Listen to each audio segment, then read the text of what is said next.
सातवीं लड़की। सलीबियों की बहरी भेड़ें और अफवाज को बहरे रूम में गरक करके सलाउद्दीन अय्यूबी अभी मिस्र के साहिली इलाके में ही मौजूद था। 7 दिन गुजर गए थे। सलीबियों से तावान वसूल किया जा चुका था, मगर बहरे रूम अभी तक बचे कुचे बहरी जहाज़ों को, कश्तियों को निगल और आसमानों को उगल रहा था।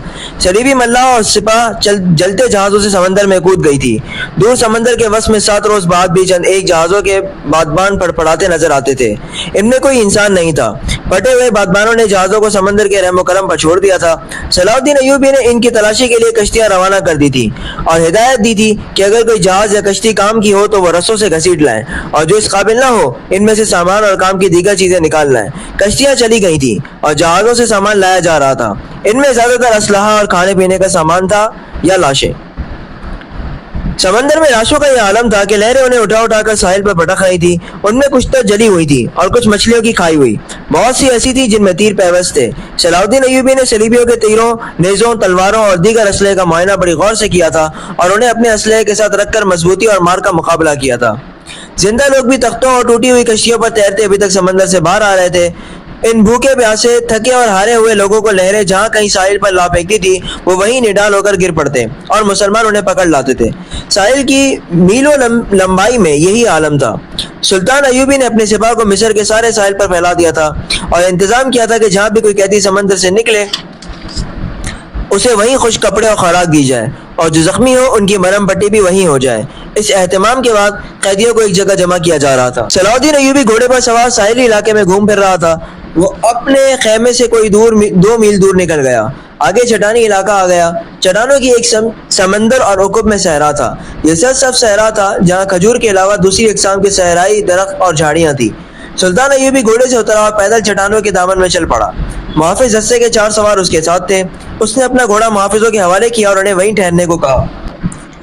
उसके साथ 3 सालार थे। इनमें से एक उसका रफीक खास बहाउद्दीन शद्दाद भी था। वो इस मुआरके से 1 रोज पहले ही अरब से इसके पास आया था। उन्होंने भी घोड़े मुहाफिजों के हवाले किए और सुल्तान के साथ साथ चलने लगे। मौसम सर्द था, समंदर में तलातुम नहीं था। लहरें आती थी और चट्टानों से दूर ही उससे वापस चली जाती थी। अय्यूबी टहलते टहलते दूर निकल गया और मुहाफिज दस्ते की नजरों से ओझल हो गया। उसके आगे पीछे और बाईं तरफ ऊंची नीची चट्टानें और दाईं तरफ साहिल की रेत थी। वो एक चट्टान पर खड़ा हो गया जिसकी बुलंदी 2-2.5 गज थी। उसने बहरे रूम की तरफ देखा। यूं मालूम होता था जैसे समंदर की नीलाहट सुल्तान अय्यूबी की आंखों में उतर आई हो। उसके चेहरे पर फतह और नुसरत की मसरत थी और उसी गर्दन को ज्यादा ही तन गई थी। उसने नाक सुकड़ कर कपड़ा नाक पर रख लिया। बोला, किस कदर ताफुन है इसकी। और सालारों की नजरें साहिल पर घूमने लगी। पड़पड़ाने की आवाजें सुनाई दी, फिर हल्की हल्की चीखें और सीटियां सी सुनाई दी। ऊपर से 3-4 गिद्ध पर फैलाए उतरते दिखाई दिए और चट्टान की ओट में जिधर साहिल था उतर गए। अय्यूबी ने कहा, लाशें हैं। उधर गया तो 15-20 गज दूर गिद्ध 3 लाशों को खा रहे थे। एक गिद्ध एक इंसानी खोपड़ी पंजों में दबोच कर उड़ा और जब फिजा में चक्कर काटा तो खोपड़ी उसके पंजों से छूट गई और सलाउद्दीन अय्यूबी के सामने आ गिरी। खोपड़ी की आंखें खुली हुई थी जैसे सलाउद्दीन अय्यूबी को देख रही हो। चेहरे और बालों से साफ पता चलता था कि किसी सलीबी की खोपड़ी है। अय्यूबी कुछ देर खोपड़ी को देखता रहा, फिर उसने अपने सालारों की तरफ देखा और कहा, इन लोगों की खोपड़ियां मुसलमानों की खोपड़ियों से बेहतर हैं। यह इन खोपड़ियों का कमाल है कि हमारी खिलाफत औरत और शराब की नजर होती जा रही है। सलीबी चूहों की तरह सल्तनत इस्लामिया को हड़प करते जा रहे हैं, एक सालार ने कहा, और हमारे बादशाह उन्हें जिजिया दे रहे हैं। शद्दाद ने कहा, फलस्तीन पर सलीबी काबिज हैं। सुल्तान, क्या हम उम्मीद रख सकते हैं कि हम फलस्तीन से उन्हें निकाल सकेंगे? खुदा की जात से मायूस न हो शद्दाद, सलाउद्दीन अय्यूबी ने कहा, हम अपने भाइयों को जात से मायूस हो चुके हैं। एक और सालार बोला, तुम ठीक कहते हो, सुल्तान अय्यूबी ने कहा, हमला जो बाहर से होता है उसे हम रोक सकते हैं। क्या तुम में से कोई सोच भी सकता था कुफार के इतने बड़े बहरी बेड़े को तुम इतनी थोड़ी सी ताकत से नजर आतिश करके समंदर में डुबो सकोगे? तुमने शायद अंदाजा नहीं किया कि इस बेड़े में जो लश्कर आ रहा था वो सारे मिस्र पर मक्खियों की तरह छा जाता। अल्लाह ने हमें हिम्मत दी और हमने खुले मैदान में नहीं बल्कि सिर्फ घात लगाकर इस लश्कर को समंदर की तह में गुम कर दिया। मगर मेरे दोस्तों, हमला जो अंदर से होता है उसे तुम इतनी आसानी से नहीं रोक सकते।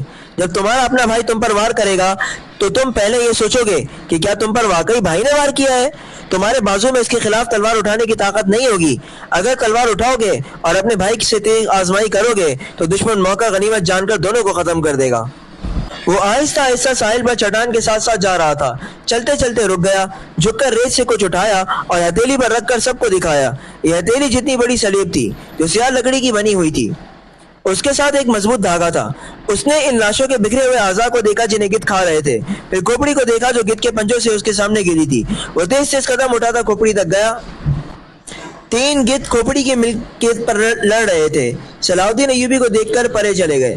سلطان ایوبی نے سلیب کھوپڑی پر رکھ دی اور دوڑ کر اپنے سالاروں سے جا ملا۔ کہنے لگا، میں نے سلیبیوں کے ایک قیدی افسر سے باتیں کی تھی، اس کے گلے میں بھی سلیب تھی۔ اس نے بتایا کہ سلیبی لشکر میں جو بھرتی ہوتا ہے اسے سلیب پر ہاتھ رکھ کر حلف لیا جاتا ہے کہ وہ سلیب کے نام پر جان کی بازی لگا کر لڑے گا اور وہ روئے زمین سے آخری مسلمان کو بھی ختم کر کے دم لے گا۔ اس حلف کے بعد ہر لشکری کے گلے میں سلیب ڈال دی جاتی ہے۔ یہ سلیب مجھے ریت سے ملی ہے، معلوم نہیں کس کی تھی، میں نے اس کھوپڑی پر رکھ دی ہے تاکہ اس کی روح سلیب کے بغیر نہ رہے۔ اس نے سلیب کی خاطر جان دی ہے، سپاہی کو سپاہی کے حلف کا احترام کرنا چاہیے۔ سلطان، شداد نے کہا، یہ تو آپ کو معلوم ہے کہ سلیبی یروشلم کے مسلمان باشندوں کا کتنا کچھ احترام کر رہے ہیں۔ وہاں سے مسلمان بیوی بچوں کو ساتھ لے کر بھاگ رہے ہیں، ہماری بیٹیوں کی آبرو لوٹی جا رہی ہے، ہمارے قیدیوں کو انہوں نے ابھی تک نہیں چھوڑا، مسلمان جانوروں کی سی زندگی بسر کر رہے ہیں، کیا ہم ان عیسائیوں سے انتقام نہیں لیں گے؟ انتقام نہیں، صلاح الدین ایوبی نے کہا، ہم فلسطین لیں گے، مگر فلسطین کے راستے میں ہمارے اپنے حکمران حائل ہیں۔ وہ چلتے چلتے رک گیا اور بولا، کفار نے سلیب پر ہاتھ رکھ کر سلطنت اسلامیہ کے خاتمے کا حلف اٹھایا ہے۔ میں نے اپنے اللہ کے حضور کھڑے ہو کر اور ہاتھ اپنے سینے پر رکھ کر قسم کھائی ہے کہ فلسطین ضرور لوں گا اور سلطنت اسلامیہ کی سرحدیں افق تک لے جاؤں گا۔ مگر میرے رفیقوں، مجھے اپنی تاریخ کا مستقبل کچھ روشن نظر نہیں آتا۔ ایک وقت تھا کہ عیسائی بادشاہ تھے اور ہم جنگجو، اب ہمارے بزرگ بادشاہ بنتے جا رہے ہیں اور عیسائی جنگجو۔ دونوں قوموں کا رجحان دیکھ کر میں کہہ رہا ہوں کہ ایک وقت آئے گا جب مسلمان بادشاہ بن جائیں گے مگر عیسائی ان پر حکومت کریں گے۔ مسلمان اسی میں بدمست رہیں گے کہ ہم بادشاہ ہیں، آزاد ہیں، مگر وہ آزاد نہیں ہوں گے۔ میں فلسطین لے لوں گا مگر مسلمانوں کا رجحان بتا رہا ہے کہ وہ فلسطین گنوا بیٹھیں گے۔ عیسائیوں کی کھوپڑی بڑی تیز ہے، 50,000 سوڈانی لشکر کو کون پال رہا تھا؟ ہماری خلافت اپنی آستین میں ناجی نام کا سانپ پالتی رہی ہے۔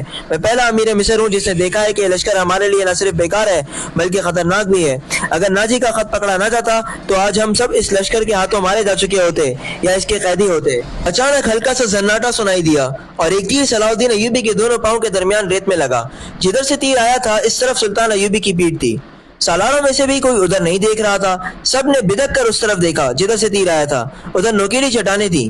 تینوں سالار اور صلاح الدین ایوبی دوڑ کر ایک ایسی چٹان کی اوٹ میں ہو گئے جو دیوار کی طرح عمودی تھی۔ انہیں توقع تھی کہ اور بھی تیر آئیں گے۔ تینوں کے سامنے میدان میں کھڑے رہنا کوئی بہادری نہیں تھی۔ شداد نے منہ میں انگلیاں دیکھ کر زور سے سیٹی بجائی۔ محافظ دستہ پابرکاپ ان کے گھوڑوں کے سر پر ٹاپو سنائی دیے۔ اس کے ساتھ ہی تینوں سالار اس طرف دوڑ پڑے جس طرف سے تیر آیا تھا۔ وہ بکھر کر چٹانوں پر چڑھ گئے۔ چٹانیں زیادہ اونچی نہیں تھیں۔ صلاح الدین ایوبی ان کے پیچھے گیا۔ ایک سالار نے اسے دیکھ لیا اور کہا، سلطان آپ سامنے نہ آئے، مگر سلطان ایوبی رکا نہیں۔ محافظ پہنچ گئے۔ صلاح الدین ایوبی نے انہیں کہا، ہمارے گھوڑے یہیں چھوڑ دو اور چٹانوں کے پیچھے جاؤ، ادھر سے ایک تیر آیا ہے، جو کوئی نظر آئے اسے پکڑ لاؤ۔ سلطان ایوبی چٹان کے اوپر گیا تو اسے اونچی نیچی چٹانیں دور دور تک پھیلی ہوئی نظر آئیں۔ وہ اپنے سالاروں کو ساتھ لیے پچھلی طرف اتر گیا اور ہر طرف گھوم پھر کر اور چٹانوں پر چڑھ کر دیکھا، کسی انسان کا نشان تک نظر نہ آیا۔ محافظ چٹانی علاقوں کے اندر اوپر اور ادھر ادھر گھوڑے دوڑا رہے تھے۔ صلاح الدین ایوبی نیچے اتر کر وہاں گیا جہاں ریت میں تیر گڑا ہوا تھا۔ اس نے اپنے رفیقوں کو بلایا اور تیر پر ہاتھ مارا، تیر گر پڑا۔ سلطان ایوبی نے کہا، دور سے آیا ہے اس لیے پاؤں میں لگا ہے، ورنہ گردن یا پیٹھ میں لگتا۔ ریت نے بھی زیادہ نہیں اترا۔ اس نے تیر اٹھا کر دیکھا اور کہا، سلیبیوں کا ہے، حشیشین کا نہیں۔ سلطان کی جان خطرے میں ہے، ایک سالار نے کہا، اور ہمیشہ خطرے میں رہے گی۔ صلاح الدین ایوبی نے ہنس کر کہا، میں بحیرہ روم میں کفار کی وہ کشتیاں دیکھنے نکلا تھا جو ملاحوں کے بغیر ڈول رہی ہیں، مگر میرے عزیز دوستوں، کبھی نہ سمجھنا سلیبیوں کی کشتیاں ڈول رہی ہیں۔ وہ پھر آئیں گے، گھٹاؤں کی طرح گشتے آئیں گے اور برسیں گے بھی، لیکن وہ زمین کے نیچے سے اور پیٹھ کے پیچھے سے وار کریں گے۔ ہمیں اب سلیبیوں سے ایسی جنگ لڑنی ہے تو صرف فوجیں نہیں لڑیں گی، میں جنگی تربیت میں ایک اضافہ کر رہا ہوں۔ یہ فن حرب و ضرب کا نیا باب ہے، اسے جاسوسوں کی جنگ کہتے ہیں۔ سلطان ایوبی تیر ہاتھ میں لیے گھوڑے پر سوار ہو گیا اور اپنے کیمپ کی طرف چل پڑا۔ اس کے سالار بھی گھوڑوں پر سوار ہو گئے۔ ان میں سے ایک نے سلطان کے دائیں طرف اپنا گھوڑا دوڑا دیا، ایک نے بائیں کو اور ایک نے اپنا گھوڑا اس کے بالکل پیچھے اور قریب رکھا تاکہ کسی بھی طرف سے تیر آئے تو سلطان صلاح الدین ایوبی تک نہ پہنچ سکے۔